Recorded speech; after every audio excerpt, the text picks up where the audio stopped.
사랑하는 자들아, 우리가 서로 사랑하자. 사랑은 하나님께 속한 것이니 사랑하는 자마다 하나님께로 나서 하나님을 알고 사랑하지 아니하는 자는 하나님을 알지 못하나니 이는 하나님은 사랑이심이라. 하나님의 사랑이 우리에게 이렇게 나타난 바 되었으니 하나님이 자기의 독생자를 세상에 보내심은 저로 말미암아 우리를 살리려 하심이니라. 사랑은 여기 있으니 우리가 하나님을 사랑한 것이 아니요 오직 하나님이 우리를 사랑하사 우리 죄를 위하여 화목제로 그 아들을 보내셨음이니라. 사랑하는 자들아, 하나님이 이같이 우리를 사랑하셨은즉 우리도 서로 사랑하는 것이 마땅하도다. 아멘. 다 같이 신앙 고백하겠습니다. 전능하사 천지를 만드신 하나님 아버지를 내가 믿사오며 그 외아들 우리 주 예수 그리스도를 믿사오니 이는 성령으로 잉태하사 동정녀 마리아에게 나시고 본디오 빌라도에게 고난을 받으사 십자가에 못 박혀 죽으시고 장사한 지 사흘 만에 죽은 자 가운데서 다시 살아나시며 하늘에 오르사 전능하신 하나님 우편에 앉아 계시다가 저리로서 산 자와 죽은 자를 심판하러 오시리라. 성령을 믿사오며 거룩한 공예와 성도가 서로 교통하는 것과 죄를 사하여 주시는 것과 몸이 다시 사는 것과 영원히 사는 것을 믿사옵나이다. 아멘. 찬송가 377장, 새 찬송 449장입니다.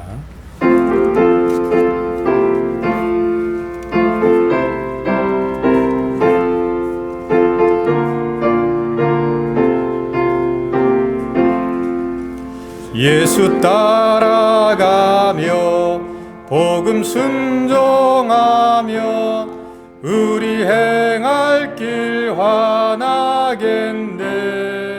주를 의지하며 순종하는 자를 주가 늘 함께 하시리라. 의지하고 순종하는 길을 예수 안에 즐겁고 복된 길이로다. 해를 당하거나 우리 고생할 때 주가 곧 없이 하시겠네. 주를 의지하며 순종하는 자를 주가 안위해 주시리라. 의지하고 순종하는 길을 예수 안에 즐겁고 복된 길이로다. 남의 짐을 지고 슬픔 위로하며 주가 상급을 주시겠네. 주를 의지하며 순종하는 자를 항상 축복해 주시리라. 의지하고 순종하는 길을 예수 안에 즐겁고 복된 길이로다. 우리 받은 것을 주께 다 드리면 크신 사랑을 깨닫겠네. 주를 의지하며 순종하는 자를 은혜 풍성케 하시리라. 의지하고 순종하는 길을 예수 안에 즐겁고 복된 길이로다. 주의 힘을 입어 말씀 잘 배우고 주를 모시고 살아가세. 주를 의지하며 항상 순종하면 주가 사랑해 주시리라. 의지하고 순종하는 길은 예수 안에 즐겁고 복된 길이로다. 여호와를 경외하며 그 도에 행하는 자마다 복이 있도다. 내가 내 손이 수고한 대로 먹을 것이라. 내가 복되고 행통하리로다. 내 집 내실에 있는 내 아내는 결실한 포도나무 같으며 내 상에 둘린 자식은 어린 감람나무 같으리로다. 여호와를 경외하는 자는 이같이 복을 얻으리로다. 아멘. 사랑과 은혜가 풍성하신 하나님 아버지, 이 시간에도 주의 거룩한 성소에 나와 예배 드릴 수 있도록 모든 조건과 환경 주시고 건강 주시고 이 자리까지 인도하여 주심을 감사드립니다. 지나온 삶의 시간 속에서 주님 아닌 헛된 것에 마음을 빼앗겨 성령을 근심케 한 모든 죄를 사하여 주옵시고, 이 시간 오직 하나님 아버지만을 바라보며 온 마음과 정성을 다하여 예배드릴 수 있도록 도와주시옵소서. 애적 유다의 온 무리가 마음을 다하여 맹세하고 뜻을 다하여 여호와를 찾으며 여호와께서 그들을 만나주시고 그들이 사방에 평안을 주심과 같이 오늘날 저희 믿는 공동체 내에도 진심으로 주님을 찾으려는 마음 주시고 또한 만나주십사 상하고 아픈 마음 어루만져 주시고 그 가정과 사방에 주님이 주시는 평안을 받아 누릴 수 있기를 바라옵니다. 주님의 은혜로 지켜주신 이 교회를 기억하시고 이 지역사회에서 마땅히 해야 할 소임을 다하며 주님께 영광 돌릴 수 있도록 사용하여 주시옵소서. 이 시간에도 소명에 힘쓰시며 말씀 전하시는 목사님께 한량없는 성령의 충만함을 허락하여 주옵소서. 그 말씀이 양식을 먹는 우리 성도들에게는 믿음이 날로 성숙하여 갈 수 있도록 은혜를 베풀어 주옵소서. 또한 이 교회에서 자라나고 타지에서 공부하는 자녀들을 성령님 항상 함께 하시며 선한 길로 인도하여 주옵시고 더불어 그 믿음이 커져나가 큰 사명 감당할 수 있도록 이끌어 주시옵소서. 이 어려운 시기에 복음이 말씀들고 주님이 명하신 사명에 온 힘을 쏟으시는 선교사님과 그 가정들을 기억하시고 모든 필요를 채워주시며 하나님의 나라가 더욱 확장되어 갈 수 있도록 도와주시옵소서. 또한 저희들에게는 돕는 동력자로서 그 소임을 다할 수 있도록 은혜 베풀어 주옵소서. 이 모든 말씀 살아계시며 역사하시는 우리 주 예수 그리스도 이름으로 기도드립니다. 아멘.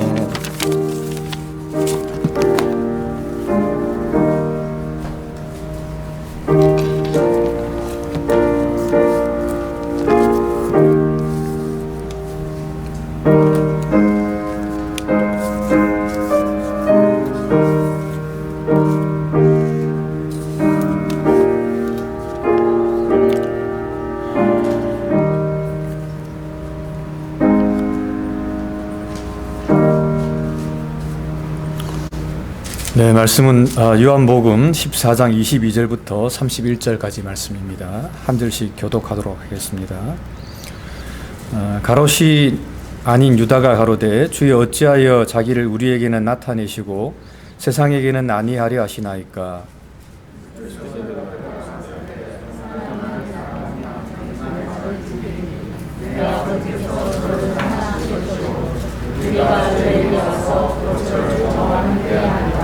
나를 사랑하지 아니하는 자는 내 말을 지키지 아니하나니 너희의 듣는 말은 내 말이 아니요 나를 보내신 아버지의 말씀이니라.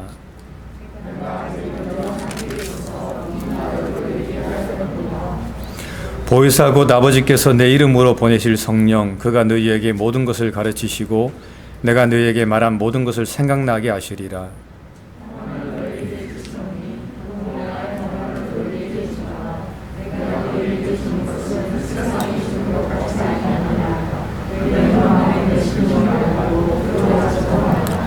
내가 갔다가 너희에게로 온다 하는 말을 너희가 들었나니 나를 사랑하였다면 나의 아버지께로 감을 기뻐하였으리라. 아버지는 나보다 크심이니라.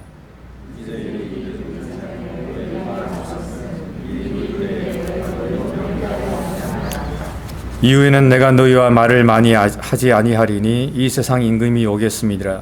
그러나 저는 내게 관계할 것이 없으니 오직 내가 아버지를 사랑하는 것과 아버지의 명하신 대로 행하는 것을 세상으로 알게 하려 함이로라. 일어나라, 여기를 떠나자 하시니라. 아멘.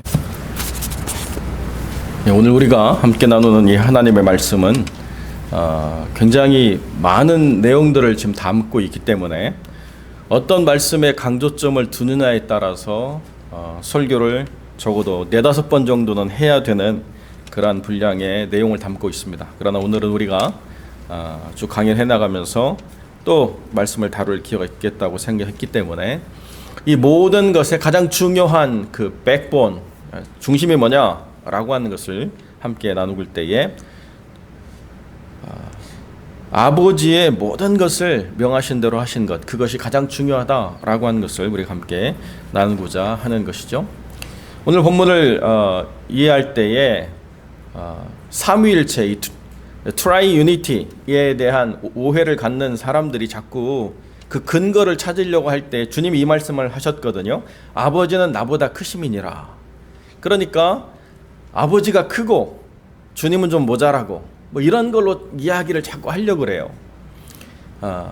주님이 스스로 그 본질에 대해서 아버지보다 못한 존재다라고 이야기하신 근거가 이거라고 이야기하면 그분은 성경에 대한 이해가 없는 것이 아니라 말에 대한 이해가 없는 것이죠.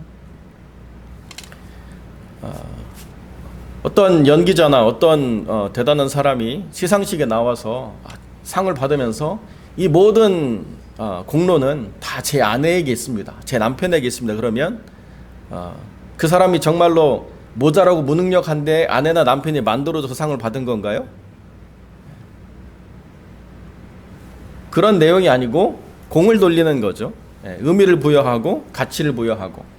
그래서 내 아내가 또 내 남편이 나라고 하는 사람의 이 모든 성과를 위해서 얼마나 수고했는가, 희생했는가 라고 하는 것에 대한 격려, 위로 뭐 이런 걸로 사용하는 거죠. 그런데 그것을 잘못 이해하면 정말로 저 사람은 뭔가 부족했는데 배우자가 만들어줬구나 이렇게 이해하게 되면 말을 잘 못 알아듣는 것이기 때문에 내용도 마찬가지예요. 아버지가 나보다 크십니다라고 이야기할 때에 아들로서의 모자람을 얘기한 게 아니라 이 모든 것에서 스스로 제한하시고 모든 것을 마음대로 하실 수 있는 전능하신 하나님의 그 본체를 가지고 계시지만 철저하게 주님의 모든 사역이 아버지의 명하신 대로 이루어졌다라고 하는 것에 대한 분명한 근거로 주님이 이렇게 말씀하신 것. 그래서 삼위일체를 깨는 이야기가 아니고 삼위일체를 더 분명하게 하는 내용이다라고 하는 것을 우리가 이해할 필요가 있는 것이죠. 제가 창세기를 묵상하시면서 요한복음과 비교해 보시면 묵상이 더 깊어지실 것입니다. 이렇게 말씀을 드렸습니다. 오늘 그 내용도 그 부분을 담고 있는데요.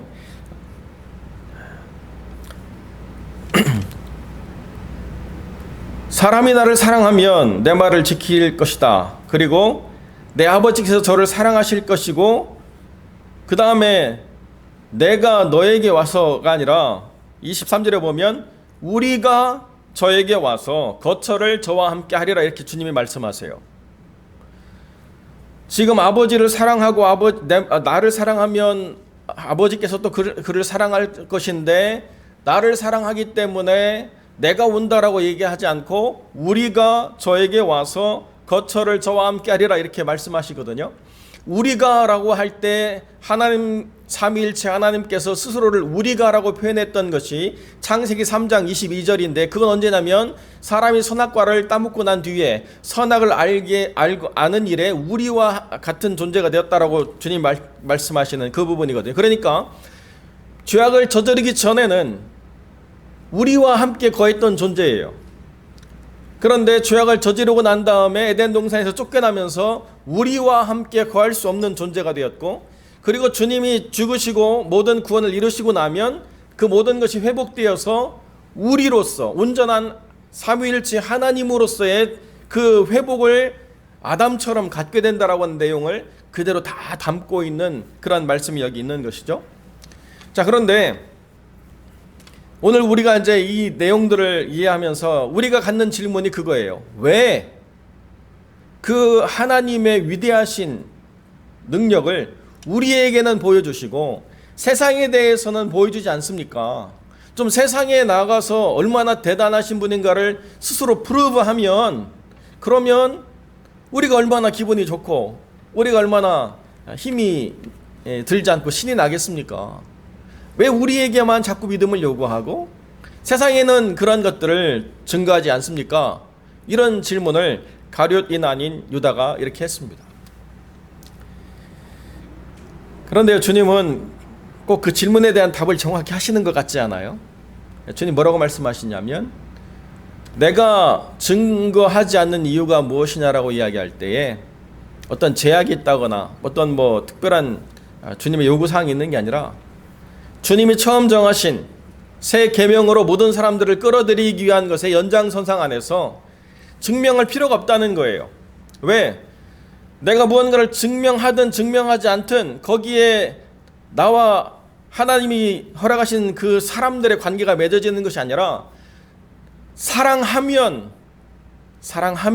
그러면 말씀이 우리의 삶 가운데서 삶의 부분으로 녹아들어서 표현이 되어지고, 그렇게 사랑하는 사람과 주님이 연결되는 것, 그것이 아버지의 뜻이기 때문에 주님이 누구인가를 세상에 증명하는 것과는 무관하다, 이렇게 주님이 말씀하신다는 겁니다.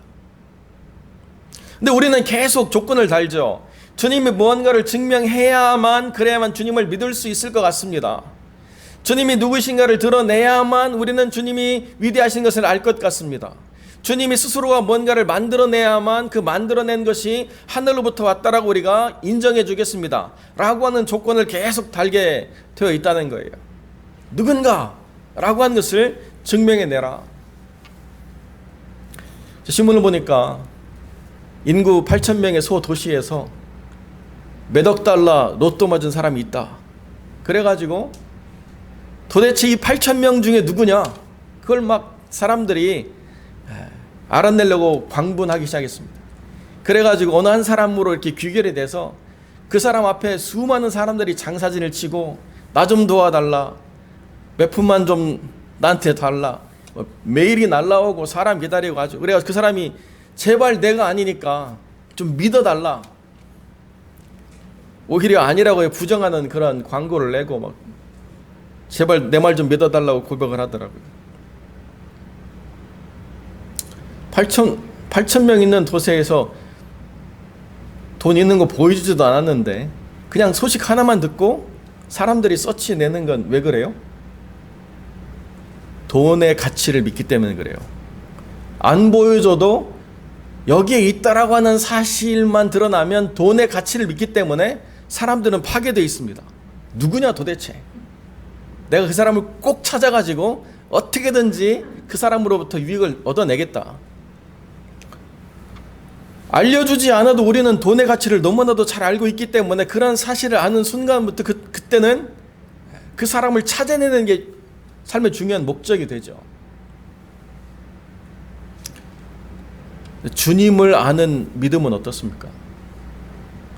의미부여를 하는 사람에게만 주님을 사랑함으로 그 말씀을 지키는 게 더 중요하지 않겠어요? 주님을 누구이신가라고 고백하는 그 고백의 가치가 얼마나 깊은가는 삶의 원리가 이제는 주님 사랑함으로 인해서, 주님 때문에 내 모든 관점과 내 모든 목적과 내 모든 삶에 지향하는 것들이 완전히 바뀌어서 이제는 돌아갈 수가 없습니다. 이제는 이대로 나아가는 것밖에는 다른 선택이 없습니다라고 말하는 사람들을 주님이 선별해 내시겠다는 거예요. 이게 새 계명의 원리라는 거예요. 왜? 아버지께서 그렇게 정하셨기 때문에. 그 이전에는 행위로서의 의로움을 카운트하는 것으로 사람들이 다 집중했어요. 어떤 게 의로운 행동이냐, 어떤 게 도덕적인 선이냐, 이런 것 가지고 사람들이 계속 행동을 정하고 행동에 대한 그 정의를 설명하려고 애를 썼습니다. 그런데요, 주님이 새 계명을 준 이후부터는요, 철저하게 주님을 사랑하는 것, 그리고 사랑함을 통해서 주님의 말씀에 붙잡힌 바 되었는가라고 하는 것으로 주님의 제자들을 그렇게 구별해 내시겠다는 거죠.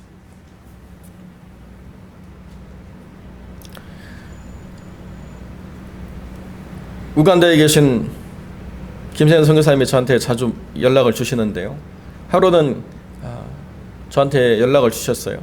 79살 된 처녀 의료 선교사가 우간다 오지에서 평생 봉사하시다가 척추뼈가 지금 다 망가져가지고 하루하루 하나님의 부르심만을 기다리고 있다. 더 이상 많이 고통받지 않고 편안하게 천국 가실 수 있도록 기도해달라.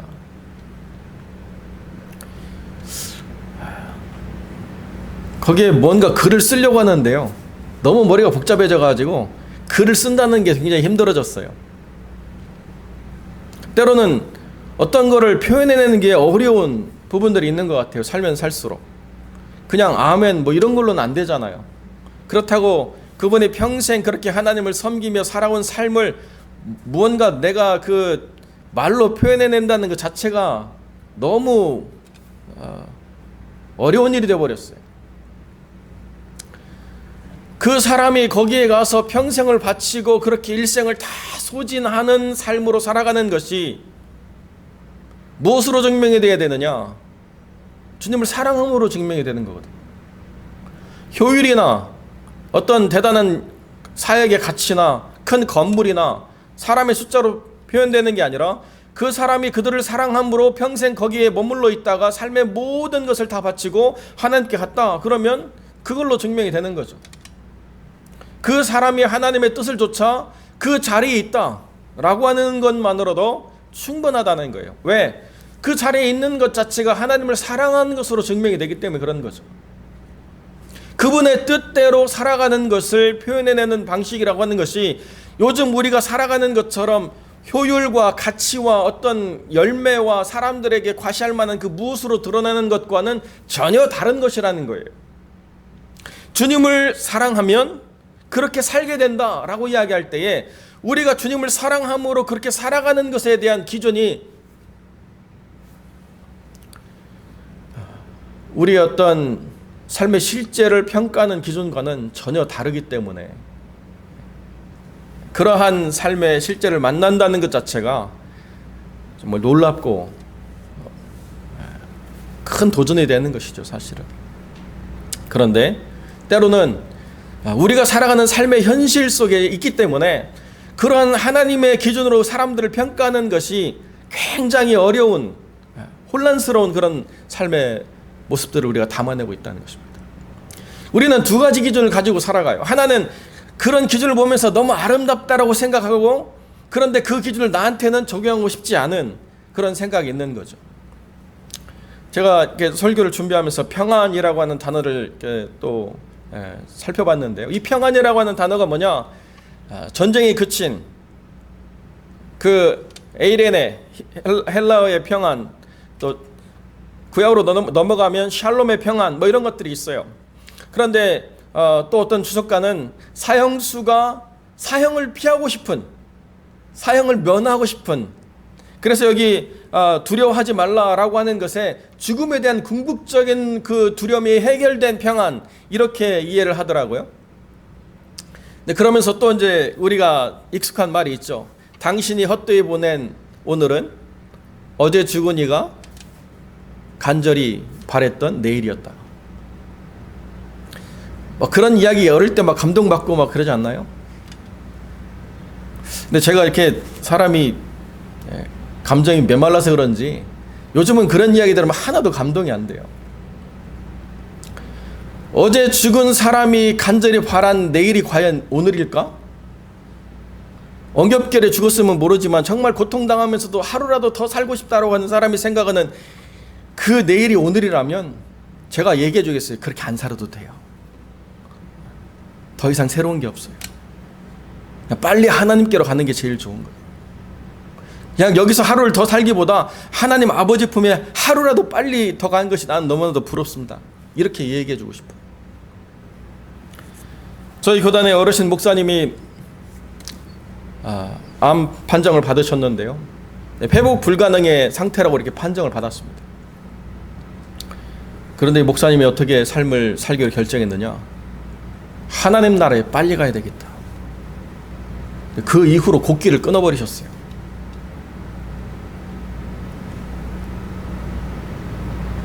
우리 생각에는 개똥밭에 굴러도 이 세상이 낫다라고 생각하는 삶의 생각을 가지고 하루라도 더 살고 좋은 거 한 번 더 먹어보고 뭐 어떤 그런 이 세상에 대한 것들로 우리의 삶의 어떤 바램이나 열망을 담아내는 어떤 이야기들 해놨는데요. 평안이 뭐냐? 세상이 줄 수 없는 거라는 거예요. 하나님을 사랑하는 사람만 갖게 된다는 거예요.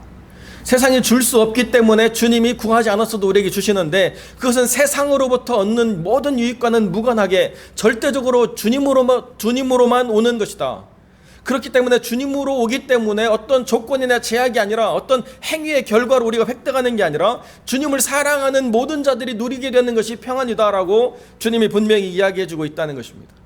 세상에 대한 어떤 의미나 가치를 부여하는 사람들이 누리는 평안과는 질적으로 다른 주님을 의뢰하는 사람들만 누리는 평안을 너희들이 구하지도 않았지만은 내가 줄 거야.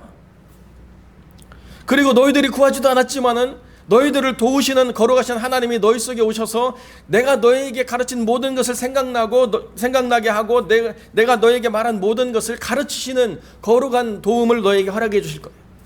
그렇기 때문에 주님을 사랑하는 자는 성령의 임재를 경험하게 되고 어떻게 하나님의 말씀을 지키느냐라고 하는 게 자의적인 해석이 아니라 하나님께서 친히 우리에게 가르쳐 주시고 생각나게 하셔서 그 말씀대로 살아가는 삶의 모든 것들이 힘들거나 어렵지 않고 자연스럽게 해결이 된다. 그리고 그 길은 평안 가운데 있다. 이 모든 것이 다 아버지의 뜻이다 라고 하는 것을 분명히 우리에게 가르쳐 주고 있다.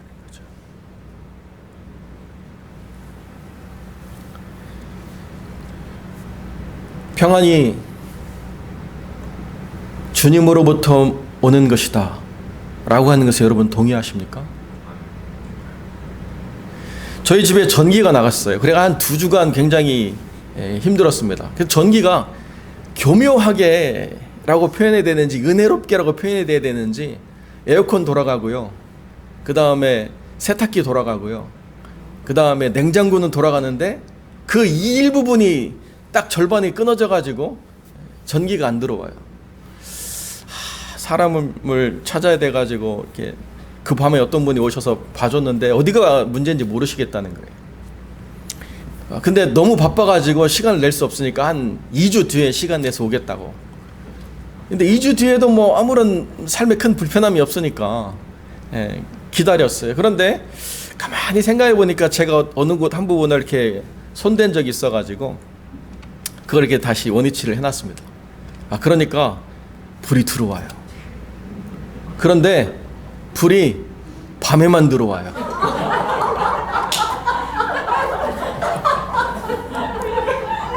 하나님 은혜죠. 낮에는 화장실이나 뭐 이렇게 갈 때 뭐 옷장을 열 때 불이 안 들어와도 문을 열어놓으면 되니까.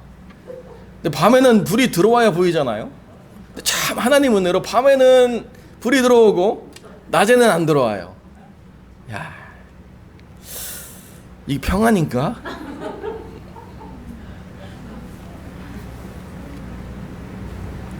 우리는 사소한 삶의 어느 한 부분이 망가지면 이내 곧 불편함을 느끼게 되고 그 불편함이 좀 지속이 되면 삶의 불만족을 많이 생각하게 되죠. 딱 우리가 원하는 때에 무언가가 레디돼 있어가지고 그것이 딱 준비되면 처음엔 감사하다가도 너무나 이것이 마땅한 것이 되어버리는데 어느 한순간 너무나도 마땅했던 것들이 깨지게 되면 우리가 생각하는 평안이라고 하는 것들이 점점 힘들어진다라고 생각하게 된다는 것입니다. 주님으로부터 오는 평안을 깨닫는 자라고 하는 것은 진정으로 주님을 사랑함으로 그 계명이 주는 그 놀라운 은혜와 그 계명을 성취함으로 얻는 그 놀라운 기쁨을 아는 자와 동일시 된다는 것입니다. 그것을 자꾸 세상의 것으로 바꾸어서 무언가를 평가하려고 하는 순간부터 주님이 주시는 평안이라고 하는 것으로부터 멀리 벗어나 있는 것을 자각하지 못한 채 계속 그렇게 나아가게 되는 삶을 살아갈 수밖에 없다는 것이죠. 내가 세상을 살아가는데 당당할 이유가 무엇인가? 내가 사람들을 만남에 있어서 내가 기죽지 않고 나의 자존감, 디그니티 내가 지키면서 대할 수 있는 이유가 무엇인가? 사람들은 수많은 것들로 상처받고 위축되고 힘들었기 때문에 힘들다라고 이야기하는 부분이 있습니다. 세상의 가치에 너무나도 짓눌렸기 때문에 그런 거죠, 사실은. 교회는 무엇을 얘기하느냐? 아무리 세상에서 대단한 것들을 가졌다 하더라도 당신은 이 자리에 나오는 순간 주님 앞에 죄인일 뿐입니다. 주님의 은혜를 구할 수밖에 없는 존재일 뿐입니다. 그리고 우리가 자랑할 수 있는 것은 그 사랑을 얼마나 깊이 있게 경험했는가를 말하는 것 이외에는 주어지지 않았습니다. 이게 우리의 디그니티라고 하면 우리의 디그니티죠. 이게 우리의 그 자존의 근거 아닙니까? 우리가 용서받은 존재라는 것. 우리가 하나님의 은혜로 깊은 용서를 받고 그 하나님으로 말미암아 하나님의 사랑을 받은 자라고 하는 것으로부터 말미암는 우리의 가치, 의미라고 하는 것을 우리가 보게 되는 것, 이것이 정말 중요하다는 거죠. 왜 주님께서 많은 사람들에게 하나님의 영광을 드러내므로 수많은 사람들이 주님의 제자로 몰려드는 것을 요한복음에서 보면 철저하게 제안하셨는가? 이게 아니라는 거예요. 너가 무언가에 동의했기 때문에, 너가 무언가에 끌렸기 때문에, 너가 무언가 신뢰한다고 생각하기 때문에 오는 건 아무런 의미가 없다는 것입니다. 여러분 그렇지 않습니까? 은혜 받은 설교가 뭔가요? 내가 의미 있다라고 생각하는 것을 이 강단에서 더 강화시키는 것을 내가 은혜 받았다라고 이야기한다고 한다면 그것도 뭐 은혜의 한 부분이겠지만 내가 전혀 동의할 수 없는 것에 하나님의 말씀이 임함으로 말미암아 내가 그 하나님의 말씀과 내가 동의하는 것에 치열한 싸움이 일어났다라고 하는 게 어떤 때는요 더 큰 은혜예요.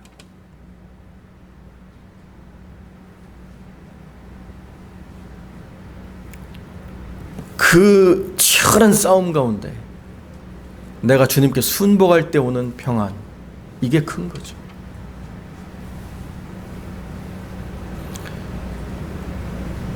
세상에서 성공할 수많은 일들이 있지만 주님의 부르심 앞에 겸손히 순복함으로 우리가 오늘 주일을 구별해 주 앞에 드리는 거, 평안이죠. 한국의 한 교회가 주일날 실시하는 서비스가 국민일보에 실렸는데요. 뭐냐? 개를 데려오면 예배 시간에 개를 봐드리겠습니다. 개 때문에 평안이 깨져가지고 예배 시간에 계속 집에 놓고 온 개가 생각나서 예배를 집중할 수 없다. 그래서 주일날 개를 데려오면 예배 시간 동안 개를 봐주겠습니다. 개를 사랑하는 사람들에게서는 상당히 중요한 교회의 섬김이죠. 근데 직장은 어떻게 나갈까? 다른 만남과 다른 생활에 정말 그러한 불편함은 없는가? 교회가 누군가를 섬기고 사랑하고 돌보는 건 참 아름다운 일인데요. 그것이 무의미하다거나 걔를 사랑하는 사람들을 함부로 이야기하려고 하는 건 아니지만은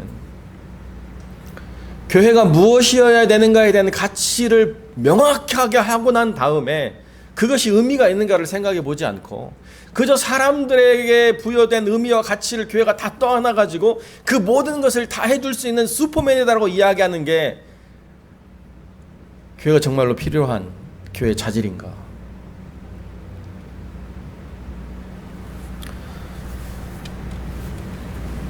여러분, 여의도 순복음교회 지금 얼마나 많은 사람들이 지금도 출석하고 있습니까? 그런데요, 여의도 순복음교회가 지어지기 전에 그 추운 겨울날 텐트도 없는 데서 사람들이 예배드리는데요, 어느 한 사람 그 예배를 놓치고 싶은 사람이 없어서 얼마나 많은 사람들이 무슨 남극의 펭귄처럼 타닥타닥타닥 붙어가지고 추위 타는 사람 좀 앞으로 집어넣어주고 막 다 해서 그 예배를 드렸던 정말 기억할 만한 소중한 가치가 있는 그런 시간들을 갖고 있습니다. 그런데 모든 게 다 갖춰져 있어도 평안에 깨지는 모습들을 드러낼 때가 있는 거죠.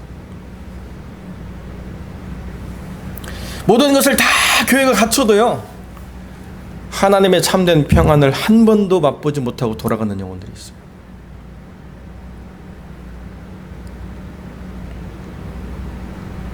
주님의 평안을 위해서 우리가 어디에 집중해야 되느냐? 주님의 평안을 위해서 우리가 무엇을 말해야 되느냐? 주님의 평안을 위해서 우리가 어떤 노력을 해야 되느냐? 제일 중요한 것은 베이직이죠. 주님을 사랑하는 것. Father's Day인데요.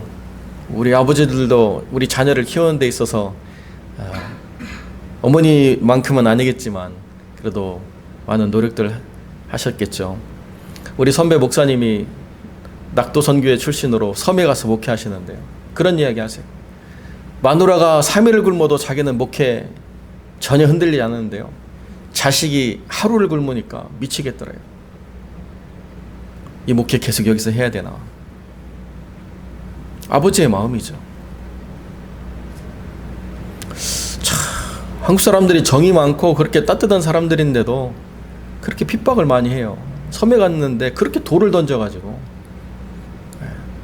내가 맞는 건 괜찮은데 애가 맞아서 머리가 터져가지고 피가 나오면 막 그걸 어떻게 참고 거기 있느냐 막 이런 고민들이 막 계속되는, 아버지라고 하는 존재들이 갖는 큰 삶의 부분이 있죠. 그런데 아버지들한테 한번 여쭤보고 싶습니다. 애가 말을 못 알아들을 때가 더 평안합니까? 애가 말을 알아듣는데 말을 안 들을 때가 더 평안합니까?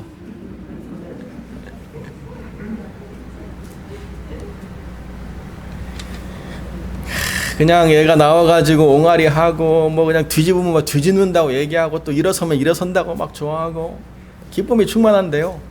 말을 좀 알아듣는가 싶으면 그때부터는 이게 도대체 내 자식이냐, 당신 닮아서 그래 막 이렇게 하기도 하고 뭐 그랬죠.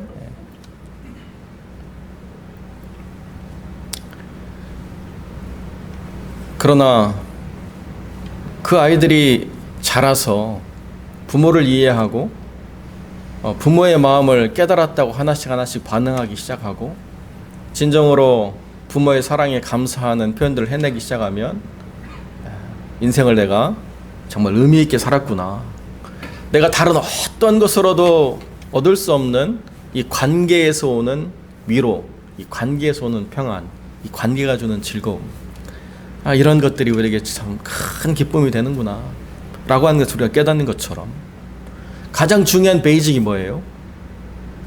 내가 어떻게 주님을 위해서 큰 일을 하겠다 라는 것이 아니라 내가 어떻게 주님을 더 진정으로 사랑할 것인가 라고 하는 것을 우리가 깊이 고민하는 것, 거기에 본질이 있다는 거예요.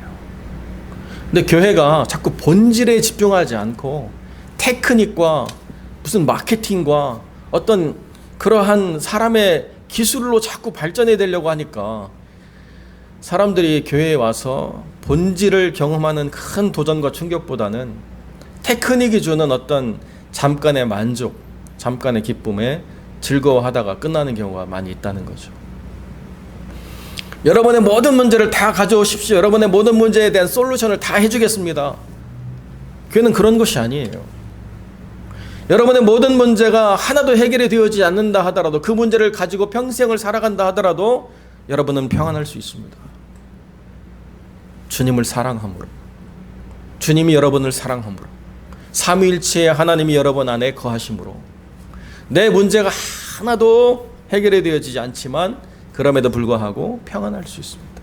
왜? 이 모든 것들은 다 지나가는 형적이고 진짜 삶이 우리에게 레디되어 있는데 그 진짜의 삶 안에는 우리를 괴롭혔던 모든 것들은 다 그치고 하나님 안에서 참된 자유와 기쁨과 참된 사랑과 참된 신뢰가 가득한 삶을 우리가 살아가게 되기 때문에 그렇다는 거예요. 우리가 살아가는 삶의 일상 속에서 우리가 가져가야 될 가장 중요한 건 뭐냐면 하나님을 사랑하는 것에 대한 가장 중요한 베이직을 우리가 얼마나 더 깊이 맛보고 훈련하고 이것들을 우리의 삶에 잃어버리지 않는 중요한 기초로 자리매김하는가, 거기에 달려 있는 거죠.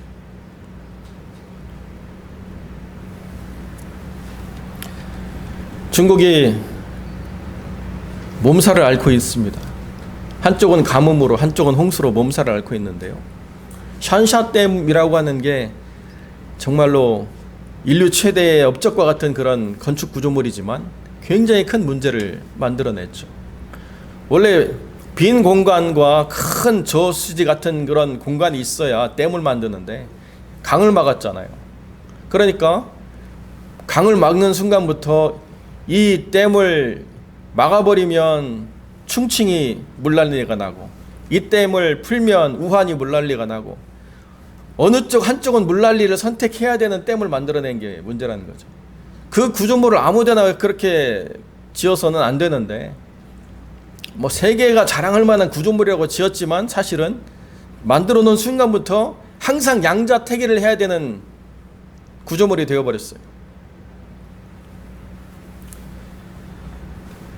근데 우리가 만들어내는 이 기초는요, 양자택일이 아니에요.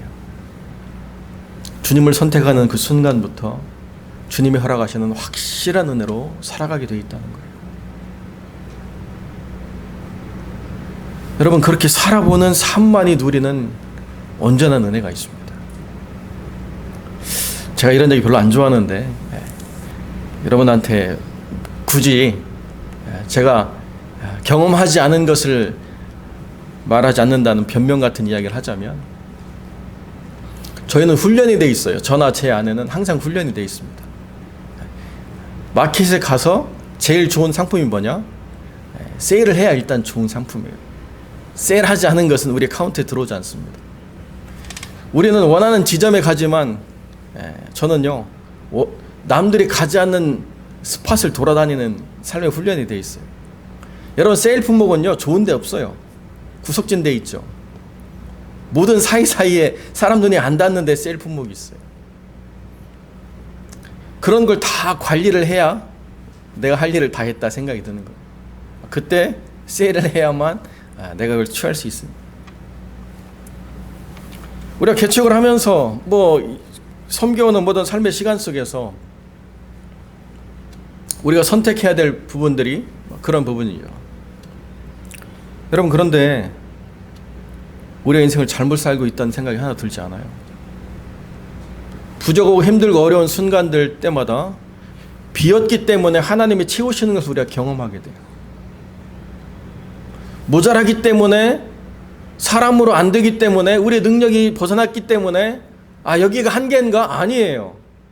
여기가 한계가 아니고요, 하나님이 채우시는 게 더 크기 때문에 한계를 넘어서는 은혜를 항상 경험해요. 안 됐기 때문에 사람들은 분노하고 절망하고 못 가졌기 때문에 사람들은 억울해하는데요, 우리는 없어도 없는 것으로 끝나지 않는다는 걸 알기 때문에 하나님에 대한 기대가 생기게 되어 있어요. 우리가 하나님을 신뢰함으로 하나님이 또 우리에게 어떤 일을 행하실 것인가.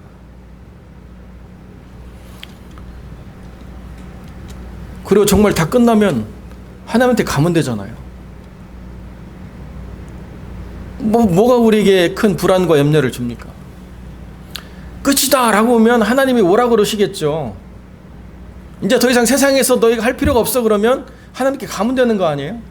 그게 우리가 생각하는 모든 것에서 진짜 하나님을 깊이 경험하는 삶의 빈 공간, 하나님이 채우실 것에 대한 기대의 공간, 하나님을 경험함에 대한 삶의 기대의 어떤 가치들을 두고 살아가는 사람들이 하나님의 참된 평안을 누리는 삶이라는 거예요. 우리는 꽉꽉 채워놓지 않아요.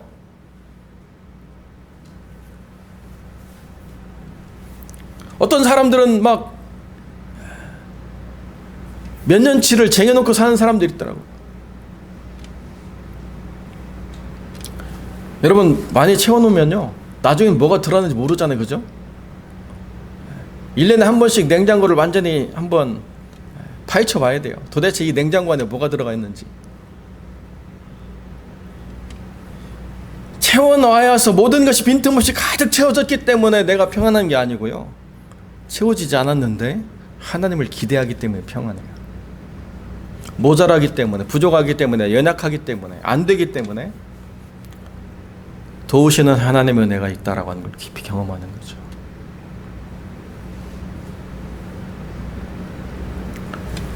사랑하는 성도 여러분, 이제 후로는 내가 너희와 말을 많이 하지 않겠다고 주님 말씀하셨어요. 왜 그래요? 성령께서 말씀하실 때가 됐기 때문에, 성령께서 생각나게 하시고 성령께서 가르치게 하시기 때문에 이제는 주님의 음성을 성령을 통해서 우리가 깨닫고 살아가는 시대가 열리기 때문에 그런 거죠. 우리 안에 계신 성령께서 말씀하고 계시다는 거예요. 우리 안에 성령께서 가르쳐주고 계시다는 거예요. 그분에게 말씀하실 수 있도록 기회를 드리고 그분이 우리를 가르칠 수 있도록 우리가 멈춰 있는 거예요. 그게 우리의 삶에 필요한 삶의 자세라는 것입니다. 그게 아버지의 뜻대로 살아가는 삶이라는 거예요.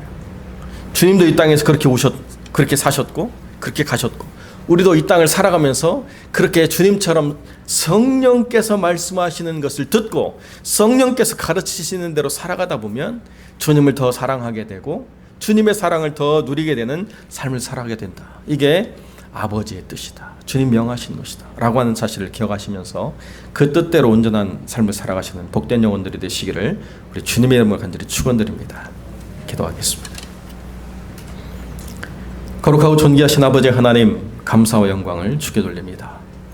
오늘을 살아감에 있어서 우리가 가장 중요한 것을 놓치고 하나님의 명령대로 살아간다고 착각하지 않도록 우리를 붙잡아 주시고 오직 주님의 명하신 대로 사셨던 예수 그리스도처럼 우리도 주님의 명하신 대로 살아갈 수 있도록 은혜를 베풀어 주셔서 우리에게 걸어가신 하나님의 영이 우리로부터 외면당하지 아니하고 우리의 말씀하시는 하나님, 우리의 삶을 가르치시며 지도하시는 하나님으로 우리가 섬기며 살아갈 수 있도록 우리의 모든 삶을 그렇게 채워가는 복된 영혼들로 살아갈 수 있도록 은혜 베풀어 주시옵소서. 주님이 함께해 주시길 간절히 소망하며 걸어가신 우리 주 예수 그리스도의 이름으로 기도드립니다. 아멘.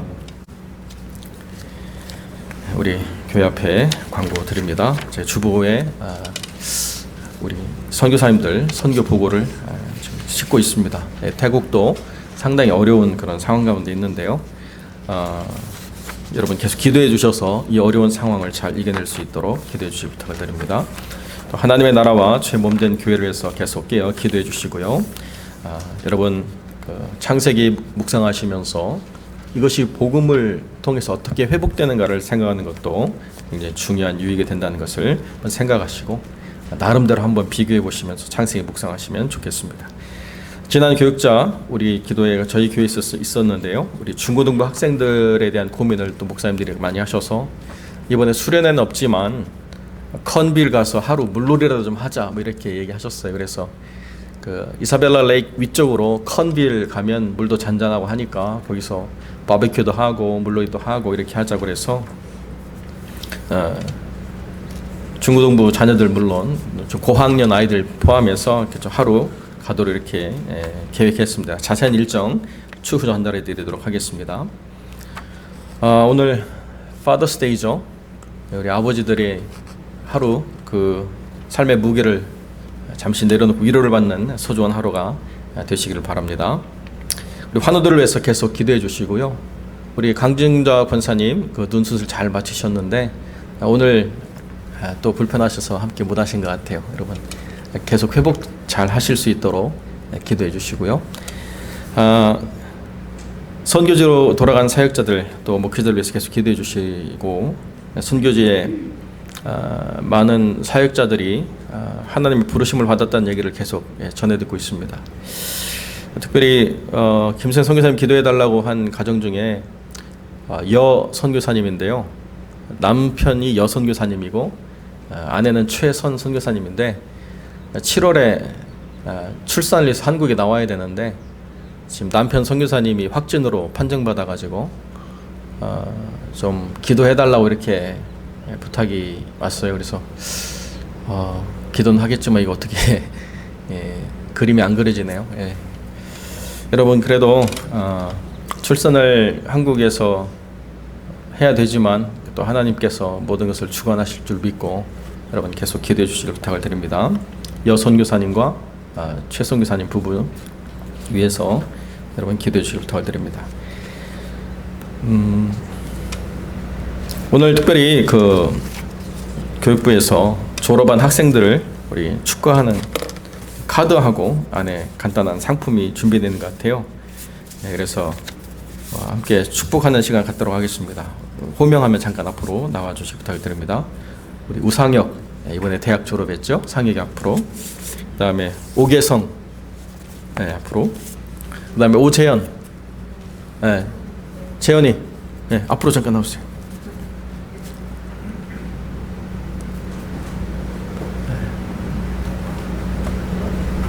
네, 여기 잠깐 서고, 네. 앞을 보시고 뒤를 돌아서. 네. 자, 뭐 이렇게.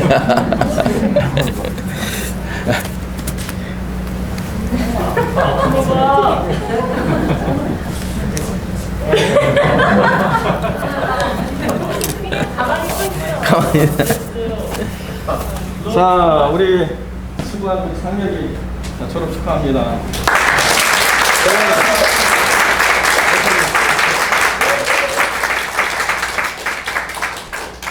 자, 우리 함께 잠깐 기도하고 우리 축복하도록 하겠습니다. 참 좋으신 하나님 감사합니다. 우리 사랑하는 아이들이 힘들고 어려운 시간들을 잘 이겨내고 또 학업의 성취를 가져서 또 새로운 길로 나아가게 할 수 있도록 이끌어 주신 것 감사를 드립니다. 대학을 졸업하고 또 진로를 위해서 또 고민하며 그 길을 하나님께 의지하는 우리 상혁이와 또 국민학교를 졸업하고 이제 중학교로 들어가는 예성이, 이제 고등학교로 새로운 삶을 시작하는 재현이의 모든 삶에 은혜를 베풀어 주셔서 그 모든 길을 선하게 이끌어 인도하여 주옵소서. 또한 우리의 사랑하는 자녀들이 어느 곳에 있든지 어떤 삶을 살아가든지 이 어려운 상황 가운데서도 빛을 발하며 하나님의 영광을 드러내는 귀한 아이들로 세워갈 수 있도록 주님 역사하여 주옵소서. 주께서 함께해 주실 간절히 소망하며 걸어가신 우리 주 예수 그리스도의 이름으로 기도드립니다. 아멘. 네, 축하합니다. 우리 유니스가 이제 고등학교 졸업했는데요. 오늘 함께하지 못해서 제가 따로 전달해 드리도록 하겠습니다. 이제 찬송 448장, 새 찬송 447장 우리 함께 찬양 드리겠습니다.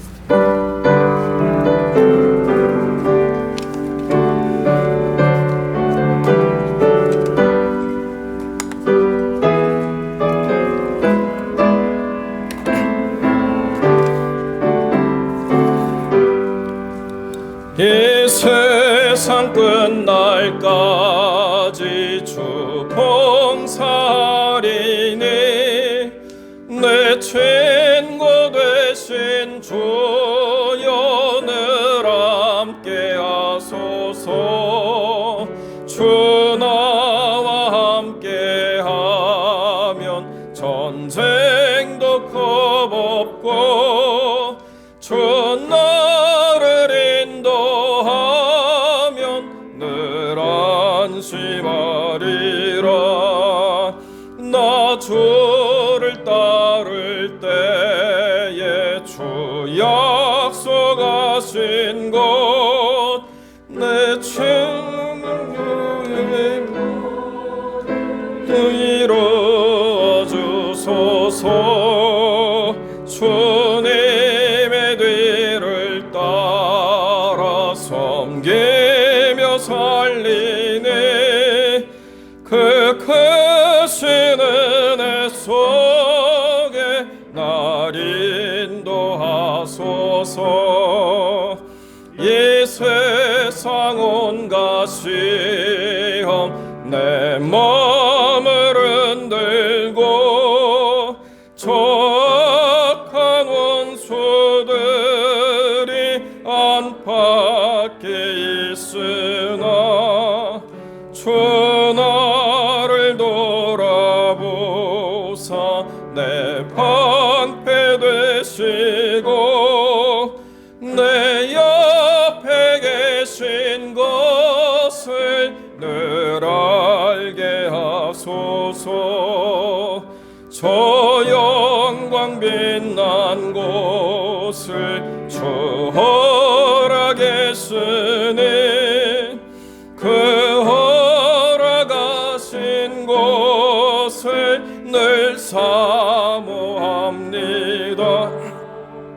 끝까지 쉬지 않고 주 따라가리니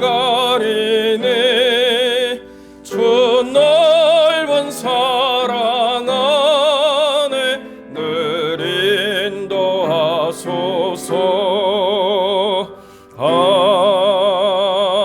아멘. 기도하겠습니다. 거룩하고 존귀하신 아버지 하나님, 우리 주님 앞에 감사로 나오는 귀한 영혼들의 그 마음과 또 드리는 삶의 거룩한 헌물들을 주님께서 연락하여 주셔서 늘 언제나 감사하게 하시고 조건 따라, 상황 따라, 환경 따라 그 감사가 변하지 않게 하시고 신실한 하나님 앞에 온전한 감사로 늘 언제나 그 삶을 채워나가는 복된 영혼들이 되게 하여 주옵소서. 그 슬픔과 그 어려움과 그 모든 땀방울을 주님께서 기억하여 주셔서 하나도 헛되지 않게 하시고 주님 안에서 그것이 거룩한 증거가 되고 주님 안에서 그 모든 수고가 삶을 더 든든히 채워나가는 거룩한 재료가 될 수 있도록 주님 은혜를 베풀어 주시옵소서. 헛된 것은 단 하나도 없고 그 모든 것이 온전함을 이루는 거룩한 하나님의 인도하심의 과정이 될 수 있도록 하나님 역사하여 주옵소서. 선교의 모든 현장을 붙잡아 주시고 하나님 그 어떤 것으로도 답을 얻을 수 없는 삶의 자리에 있다 하더라도 하나님이 친히 모든 것을 주관하셔서 전능하신 하나님의 손 아래 평안하게 하시고 하나님의 능력을 덧입음으로 말미암아 그 모든 것에서 참된 구원을 얻는 놀라운 역사를 허락하여 주옵소서. 특별히 아버지 하나님, 태중의 아이를 가지고 있는 최승교사님의 모든 삶을 긍휼히 여기셔서 그 모든 것이 하나님 은혜 가운데 평강으로 인도함을 받을 수 있도록 하나님 역사하여 주옵소서. 이제는 우리 주 예수 그리스도의 은혜와 아버지 하나님의 사랑과 성령의 교통하심이 주님을 온전히 따름으로 거룩하신 성령의 인도하심을 받아 오직 명하신 대로 살아가기를 소망하는 거룩한 성도들 머리 위에 이제로 영원토록 함께 계실지어다. 아멘.